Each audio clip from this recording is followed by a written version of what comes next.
아버지께서 내게 주시는 자, 아버지께서 내게 주신 자라는 제목으로 하나님의 말씀을 증거하겠습니다.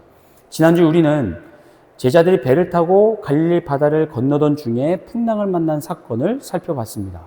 당시 제자들이 향했던 목적지는 가버나움이었는데 PPT를 한번 열어주시면요. 전에 한번 보여드렸던 지도인데 갈릴리 바다와 주변 마을들의 도시를 보시면 오병이어의 기적이 일어났던 곳은 갈릴리 바다, 저희가 보는 쪽에서 오른편 동쪽에 있는 벳세다 있고, 그 다음 거기서 다시 이제 가버나움으로 가는 겁니다. 가는 거리는 약 7km 정도 떨어져 있습니다. 그래서 배로 가면 1시간, 걸어서 가면 한 2시간 정도 걸리는 거리에 있었습니다. 그런데 제자들이 벳세다에서 배를 타고 가버나움으로 가는데 풍랑을 만난 탓에 1시간이면 갈 수 있는 그 거리를 꼬박 날밤을 새고 나서야 도착할 수 있었습니다. 그리고 가버나움에 도착한 지 얼마 지나지 않아서 그 전날 오병이의 기적을 체험했던 무리들을 가버나움에서 다시 만나게 됩니다. 이 과정을 조금 더 살펴보면 요한복음 6장 22절을 띄워주시죠. 이튿날 바다 건너편에 서 있던 무리가 배 한 척 외에 다른 배가 거기 없는 것과 또 어제 예수께서 제자들과 함께 그 배에 오르지 아니하시고 제자들만 가는 것을 보았더니, 마태복음과 마가복음을 우리가 참고해 보면 오병이어의 기적 직후에 어떤 일이 있었습니까? 예수님께서 서둘러서 제자들을 배를 태워서 보내고 이어서 무리들을 집으로 돌려보낸 다음에 예수님 혼자 산으로 올라가시게 됩니다. 그런데 이때 예수님께서 제자들을 어디로 보냈는지, 또 예수님께서 그들과 다시 만날 것인지를 무리들에게 전혀 알려주지를 않았습니다. 그냥 돌려보낸 겁니다. 때문에 집으로 돌아갔던 무리들이 마지막으로 기억하고 있는 모습은 뭡니까? 제자들은 어딘가로 가고 예수님은 산으로 올라가신 것만 기억하고 있는 거예요. 그래서 이튿날 다시 벳세다로 모이게 된 거였습니다. 누굴 만나기 위해서죠? 산에서 내려오셨을 예수님을 만나기 위해서요. 자, 그런데 24절 보세요. 무리가 거기에 예수도 안 계시고 제자들도 없음을 보고 곧 배들을 타고 예수를 찾으러 어디로 갑니까? 가버나움으로 가서. 자, 막상 벳세다에 모여 보니까 예수님이 없으신 겁니다. 그래서 어떻게 했냐면 예수님께서 그동안 많은 기적을 행하셨던 가버나움으로 일단 출발을 한 겁니다. 일단. 근데 여기서 중요한 사실은 뭐냐면 그렇게 벳세다에 모인 사람들 가운데 디베라에서 온 사람들도 있었다는 거예요. 요한복음 6장 23절 보세요. 그러나 디베라에서 배들이 주께서 축사하신 후 여럿이 떡 먹던 그곳에 벳세다에 가까이 왔더라. 다시 지도를 보시면 여기서 지금 얘기하고 있는 디베라라는 도시는 로마의 2대 황제인 티베리우스에게 헌정된 신도시로 갈릴리 지역에서 규모가 가장 컸습니다. 그리고 그 일대를 대표하는 도시였습니다. 그래서 요한복음 6장 1절 한번 보여주시면요. 갈릴리 바다를 뭐라고 부르죠? 말씀에서 디베라의 갈릴리 바다라고 부르게 됩니다. 왜냐하면 디베라라는 도시가 갈릴리 바다를 대표했기 때문입니다. 즉 여기서 사람들이 배를 타고 벳세다로 와서 예수님을 찾았다는 얘기는 뭐냐면 그날 아침에 갈릴리 전역에서 사람들이 벳세다로 몰려왔다는 것을 상징적으로 의미하는 겁니다. 학자들의 추정에 따르면 예수님 당시에 이 갈릴리 지역에는 약 20만 명에서 30만 명 정도의 인구가 살았을 것으로 봅니다. 근데 우리가 오병이어의 기적을 살펴봤지만 남자만 5천 명, 성인 남자만 5천 명, 그래서 카운트되지 않은 여자분들, 그리고 노인분들, 그리고 아이들까지 하면 약 2만 명 정도 모였다고 우리가 봅니다. 그러니까 오병이어의 기적에 참여했던 사람들은 그 갈릴리 지역 전체 인구 중에 한 10% 정도가 참여를 했다고 볼 수 있는 겁니다. 엄청난 사건이었던 거죠. 이렇게 많은 사람들이 한 자리에 모였다는 것은 예수님의 인지도가 그만큼 올라갔다는 것을 반증해 주는데, 무엇보다도 중요한 건 그때 예수님께서 사람들의 기대를 저버리지 않았다는 겁니다. 모였을 때 예수님의 가르침은 많은 위로를 주었고 병자들은 치유를 받았고 나아가 하루 종일 굶었던 그들의 배를 예수님께서 가득 채워 주셨습니다. 그렇게 오병이의 기적은 매우 성공적이었기 때문에 다음날 일찍부터 갈릴리 전역에서 사람들이 다시 예수님을 만나려고 모였다는 것이죠. 그런데 거기에 예수님이 계시지 않자 어떻게 해요? 예수님을 찾기 위해서 발걸음을 옮긴 것이었습니다. 그러니까 만약에 이 사람들이 가버나움에서 예수님을 만나지 못했다면 어떻게 했을까요? 그러면 실망하지 않고 다른 장소로 이동했을 겁니다. 왜냐? 어제 느꼈던 그 기쁨, 그 만족을 잊지 못하고 다시 얻고자 하는 기대와 소망을 갖고 있었기 때문입니다. 그런데 가버나움으로 갔어요. 일단 예수님을 만나자 그들은 반갑기도 하면서 한편으로 놀랐습니다. 그래서 이렇게 얘기를 해요. 요한복음 6장 25절 바다 건너편에서 만나 뭐라 그럽니까? 랍비여 언제 여기 오셨나이까? 자, 사람들이 예수님을 만나고 놀랐던 건 뭘까요? 만날 것이라는 기대를 가지고 만났기 때문도 있지만 예수님 혼자서 이렇게 일찍 벳세다에서 가버나움까지 올 수 있다는 생각을 못했기 때문입니다. 왜냐? 예수님과 제자들이 벳세다를 왔을 때 타고 있던 배는 한 척이었고 그 배는 어떻게 했죠? 전날 저녁 제자들이 타고 갔기 때문입니다. 그러니까 사람들은 예수님이 어떻게 여기까지 오셨는가? 배도 없이 이렇게 일찍 이게 궁금해서 물어본 거였습니다. 랍비여 언제 여기 오셨나이까? 자, 여러분께 질문입니다. 어떻게 예수님이 벳세다에서 가버나움까지 오셨죠? 물 위를 걸어오셨습니다. 그것도 잔잔한 무리가 아니라 거센 바람과 파도가 몰아치는 그 풍랑을 뚫고 제자들이 타 있는 배까지 걸어오셨고 그 이후에도 풍랑은 여전했지만 배는 무사히 가버나움에 도착을 합니다. 여러분 이 얘기를 당시 사람들에게 들려줬다면 예수님 여기 어떻게 오셨습니까? 물 위를 걸어서 왔어 라는 얘기를 들려줬다면 믿었을까요? 안 믿었을까요? 반반이겠죠? 그죠? 믿는 사람도 있었을 것이고 의심하는 사람도 있었을 겁니다. 그러나 예수님이 물 위를 걸을 수 있다는 사실을 아무도 의심하지 못하게 확실하게 믿게 만드는 방법이 뭡니까? 보여주면 되는 겁니다. 보여주면. 예수님, 랍비여 언제 여기 어떻게 오셨습니까? 나 이렇게 왔어 라고 하면서 예수님이 물 위를 당당히 걸어가시면 다 믿는 겁니다. 믿을 뿐만 아니라 아마도 예수님에 대한 더 신뢰가 높아졌을 거고 막 환호성과 박수 소리가 여기저기서 터져 나왔을 겁니다. 예수님을 더 신뢰하게 만들었을 겁니다. 하지만 예수님이 이 좋은 기회를 전혀 활용하지 않고 그들의 질문에 답하는 대신에 이렇게 말씀을 하십니다. 답을 안 하시고 요한복음 6장 26절 보세요. 같이 읽겠습니다. 시작. 예수께서 대답하여 이르시되 내가 진실로 진실로 너에게 이르노니 너희가 나를 찾는 것은 표적을 본 까닭이 아니요 떡을 먹고 배부른 까닭이로다. 아멘. 자, 앞에서 쭉 얘기했듯이 지금 예수님을 만나러 가버나움으로 온 사람들은 누군가의 권면이나 강요에 의해서 온 게 아니라 자발적으로 온 겁니다. 예수님이 너무 좋아서 예수님을 신뢰하고 존경하기 때문에. 그래서 아침 일찍 서둘러서 그들이 온 거였습니다. 그것도 처음에 벳세다에 갔다가 안 계시니까 가버나움으로 온 거였습니다. 다시 말하면 지금 예수님을 향한 그들의 마음은 진심이었다는 거예요. 예수님을 위해서라면 뭐든지 할 수 있다는 각오가 되어 있었다는 겁니다. 그러니까 제가 예수님이었다면 이렇게 아침 일찍부터 고생해서 갈릴리 전역에서 예수님 나를 만나려고 찾아온 사람들을 향해서 제가 예수님이라면 아마 칭찬과 격려를 아끼지 않았을 겁니다. 반갑게 맞아주고 막 이렇게 해줄 수 겁니다. 그런데 요한복음 6장 26절 다시 보시면 예수께서 대답해 이르시되 내가 진실로 진실로 너에게 이르노니 여기서 진실로로 번역된 헬라어가 아멘인데 이 아멘은 히브리어 아멘에서 그대로 따온 겁니다. 그런데 이게 두 번이 이렇게 연속이 되면 이런 의미를 가져요. 내가 너에게 하는 말은 절대적인 진리다. 그러니까 확실하게 새겨들어라 라는 의미가 돼요. 진실로 진실로가 반복이 되면. 그러니까 지금 예수님께서 굉장히 중요한 말씀을 사람들에게 하시는 건데 그 내용이 뭐냐?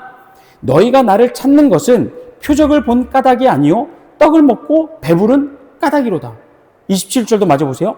썩은 양식을 위하여 일하지 말고 영생하도록 있는 양식을 위하여 하라. 이 양식은 인자가 너에게 주리니 인자는 아버지 하나님께서 인치신 자니라.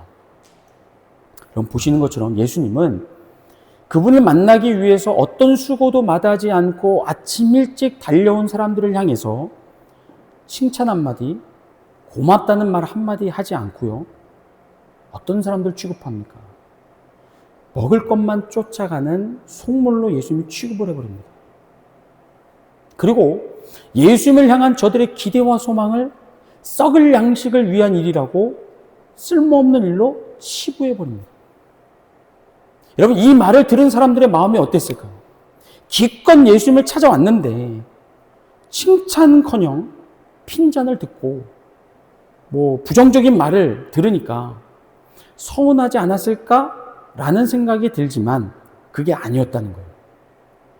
그들은 예수님의 부정적인 말에도 흔들리지 않습니다. 그리고 다시 물어봅니다. 요한복음 6장 28절 뭐라고 물어봅니까? 시작. 그들이 묻되 우리가 어떻게 하여야 하나님의 일을 하오리까? 여기서 우리는 그들의 진심을 느낄 수 있습니다. 뭐냐면 지금 예수님 앞에 모인 사람들은요, 정말로 예수님과 함께 있고 싶어 하는 겁니다. 그래서 자신들의 어떤 수고나 열심을 인정받지 못해도 문제가 없었고 오히려 궁금한 거예요. 지금 예수님이 말씀하시는 영생하도록 있는 양식을 어떻게 얻을 수 있는지, 무엇이 하나님의 일을 하는 것인지, 어떻게 하면 예수님과 함께 있을 수 있는 것인지가 궁금해서 질문한 겁니다. 우리가 어떻게 하여야 하나님의 일을 하오리까? 우리가 어떻게 하여야 예수님 만족하시겠습니까? 자, 지금까지 우리는 예수님을 찾아 나선 사람들의 진실된 마음을 확인해 봤습니다. 예수님이 그들의 수고를 칭찬해 주지 않고 인정해 주지 않아도 그들은 괜찮았습니다. 왜냐하면 예수님과 정말로 함께 있고 싶었기 때문입니다. 그래서 아침 일찍 베세다에서, 디베라에서, 갈릴리 전역에서 사람들이 몰려와서 예수님을 찾아온 겁니다. 자, 그런데 이제부터가 중요한데요. 뭐냐면 왜 왔냐 이거죠. 진짜 그 목적이 뭐냐 이겁니다. 왜 이토록 그들은 예수님을 찾아왔는가? 왜 예수님과 함께하고자 했는가? 그 목적이 중요한데 우리가 어떻게 하여야 하나님 일을 합니까? 라는 질문에 예수님이 이렇게 말씀하십니다. 29절 예수께서 대답하여 이르시되 하나님께서 보내신 일을 믿는 것이 하나님의 일이니라. 무엇이 하나님의 일이라고요? 하나님께서 보내신 일을 믿는 거. 이 말을 듣고 사람들은 지금 하나님께서 보내신 이가 예수님이라는 것을 단번에 알아차립니다. 그리고는 이어서 말씀 보세요. 30절 31절 그들이 묻되 우리가 보고 당신을 믿도록 행하시는 표적이 무엇입니까? 하시는 일이 무엇입니까? 기록된 바 하늘에서 그들에게 떡을 주어 먹게 하였다 함과 같이 우리 조상들은 광야에서 만나를 먹었나이다. 갑자기 만나 얘기를 꺼내는데 지금 사람들이 언급하고 있는 조상들은 구약시대 이스라엘 백성들을 이야기하고요. 그들이 출애굽한 뒤에 광야에서 먹었던 양식 만나를 이야기합니다. 일단은 이 만나가 갑자기 등장하게 된 배경부터 제가 설명을 드리겠습니다. 성경에 처음 만나가 나오는 장면이 어디냐면 출애굽기 16장입니다. 16장 13절부터 15절 보세요. 아침에는 이슬이 진 주위에 있더니 그 이슬이 마른 후에 광야 지면에 작고 둥글며 서리 같은 가는 것이 있는지라 이스라엘 자손이 보고 그것이 무엇인지 알지 못하여 서로 이르되 이것이 무엇이냐 하니 모세가 그들에게 이르되 이는 여호와께서 너에게 주어 먹게 하신 양식이라. 자, 이스라엘 백성들이 처음 만나를 봤을 때 뭐로 보였습니까? 이슬로 보였습니다. 그런데 해가 뜨고 물기가 증발하자 그 이슬이 있던 자리에 동글동글한 작은 알갱이가 남은 거예요. 이걸 보고 이스라엘 백성들이 했던 말이 뭡니까? 히브리어로 만후입니다. 이게 우리말로 바꾸면 이게 무엇이냐는 뜻이에요. 이슬이 사라지고 난 자리에 남아있는 작은 알갱이를 보고 이게 무엇이냐? 히브리어로 만후라고 불렀던 게 나중에 만나가 되는 겁니다. 이름이. 그런데 우리가 주목할 것은 하나님이 이 만나를 이스라엘 백성에게 주신 그 과정입니다. 출애굽기 16장 2절부터 3절입니다. 같이 읽겠습니다. 시작. 이스라엘 자손 온 회중이 그 광야에서 모세와 아론을 원망하여 3절 읽으세요. 이스라엘 자손이 그들에게 이르되 우리가 애굽 땅에서 고기 가마 곁에 앉아 있던 때와 떡을 배불리 먹던 때에 여호와의 손에 죽었더라면 좋았을 것을 너희가 이 광야로 우리를 인도해 내어 이 온 회중이 주려 죽게 하는도다. 자, 하나님 만나를 주시기 전에 어떤 일이 있었답니까? 이스라엘 백성들한테 양식이 다 떨어진 거예요. 그런데 이 상황에서 그들은 자신들을 애굽에서 건져 주신, 구원해 주신 하나님께 기도하지를 않았습니다. 하나님 앞에 엎드려서 도움과 은혜를 구하며 먹을 양식을 구하지 않고 뭐 했다고요? 모세와 아론을 원망했습니다. 그러다 그 원망이 어디로 향합니까? 여호와 하나님께로 향해서 하나님이 우리를 굶겨 죽이려고 광야로 이끌어냈다라고 원망을 합니다. 자, 이런 원망에 대해서 하나님이 응답해 주신 게 만나였던 거예요. 출애굽기 16장 11절부터 12절 보세요. 여호와께서 모세에게 말씀해 이르시되 내가 이스라엘 자손의 원망함을 어떻게 해요? 들었노라. 그들에게 말하 이르기를 너희가 해질 때는 고기를 먹고 아침에는 떡으로 배부르리니 내가 여호와 너희의 하나님인 줄 알리라 하라 하십니다. 여러분, 이게 무슨 말이냐면 이겁니다. 앞으로 다시는 이스라엘 백성들이 배고픔 때문에 하나님 정말 우리 사랑하신 거 맞습니까?